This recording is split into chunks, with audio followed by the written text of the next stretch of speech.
People have started to realize that large language models are not omnipotent. They can generate a content but also hallucinate, which means it sometimes make things up. For example, if I ask what today's stock price of Tesla, LLM might not provide the correct answer because it doesn't have the knowledge of live data.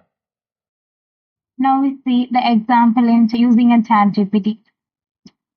What what is today's stock price of Tesla?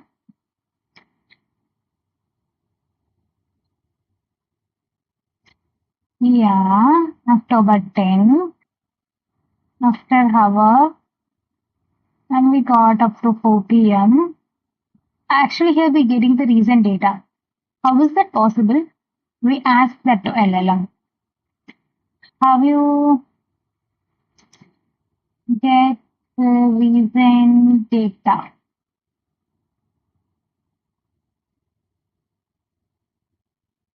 By doing a real-time web search. This pulls market data from reliable financial data provider, Yahoo Finance, Nasdaq, and Markwich. Okay. So what's happening here? The ChatGPT is call the web access tool and get the latest data and then combine it with our own reasoning to give a real-time answer. Right? Now this model can fetch the latest data before answering. And that process is called retrieval augmented generation or RAG. Now, if we want the model to be more domain specific, like in customer service, insurance claim processing, financial advisory, or medical lab report analysis, search won't help much here because browser doesn't contain private, structured, or policy based knowledge base unique to your organization. So, what we need here? We need the model to understand our data, our format, our terms, and our process. How we can achieve this? So, there are two main ways to achieve this: fine tuning and drag. Fine tuning. Fine tuning is continuing the training of pre trained LLM on a carefully chosen, smaller, or a specific dataset. We are not just training full LLM, you are just nudging a few layer and a weight so the model pay more attention to what you care about. We can build fine tuning using things like a LoRa and other parameter efficient tricks. And speaking of LoRa, no, it's not a new character in the Star Wars universe. It stands for a low rank adaptation. LoRa works by freezing most of the original model's weight and adding small adapter metrics that you train on your specific dataset. Instead of changing billion of parameters, you are only tweaking a tiny fraction, often 0.1 to 1%. This saves tons of GPU time and money. I show you an example to understand this more. We take insurance claim processing. Take a small model like Llama 3.27B and fed it with this historical claim data, customer emails, and policy template.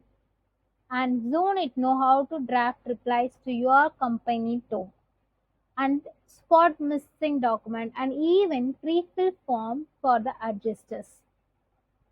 It's like teaching our computer to become a claim agent without wiping out the rest of their knowledge. But here is the catch. Sometimes specialization comes with catastrophic forgetting. After fine tuning a model that nails insurance questions, might start assuming every question is about your company. Instead of telling you where Paris is, it might say Paris is that conference room where we host our workshop. See, yes, we can mitigate this issue by regularization technique and smaller learning. But you still need to test the fine-tuned model on a general purpose task to ensure it has not become total bore at parties. Finally, Don't forget the cost you are going to pay for a good data. Quality of your result is totally depending on your quality and quantity of your data set. So collecting and labeling this much data is not cheap. And retraining whenever your business evolves means more time and money. Now, RAG. RAG stands for Retrieval Augment Generation. In a nutshell, RAG combines three superpower augments. It's like a library which holds all the documents. Retrieval. It's like having a search engine that knows what document in your library are relevant to your question. Third is generation. It's the language model that takes what it finds and turn into an coherent answer. These trio means your AI can provide fresh, accurate response by pulling in the latest documents and no need to constantly retrain the model itself. Let's walk through now how it works step by step. Step 1. Build your knowledge base, which is called augmenting. You take all those PDF manuals and FAQs you got lying around and break them into a small chunks. And each chunks you converted, now now you get convert it into vector, which basically means string of numbers that capture its meaning and store it in a vector database. Think of it as turning your document library into a idea library. Step 2. Retrieval.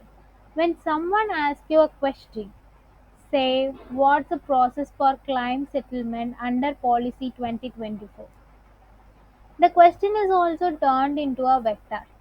The system then look through your knowledge base and find the text chunk that are most relevant semantical meaning to your question. It's like your AI is speed reading the most relevant paragraph for you. Step 3. Generation. Those chunks are then handed over to the large language model. The model now synthesizes that information and generate a final answer, one that's accurate based on your real company data now. The best part, the underlying model doesn't need to be retrained every time you update your document. Just add new information to your knowledge base, re-embed them, and your AI stay current. Why not just fine tune? Great question. Fine tuning is adjusting model training weight to teach it new pattern, so which can improve the performance and formatting. Whereas a RAG, where the model stay as it is, and the same time it give access to you new add new information to it. So researchers point out that RAG is especially for integrating new knowledge, whereas fine tuning focus on improving internal understanding and lifestyle. For example, fine tune is a perfect for structured repetitive tasks like a document classification, claim form parsing like that. Whereas a RAG is ideal when you need a dynamic with accurate fact, like financial advice research assistant or custom query response, like that.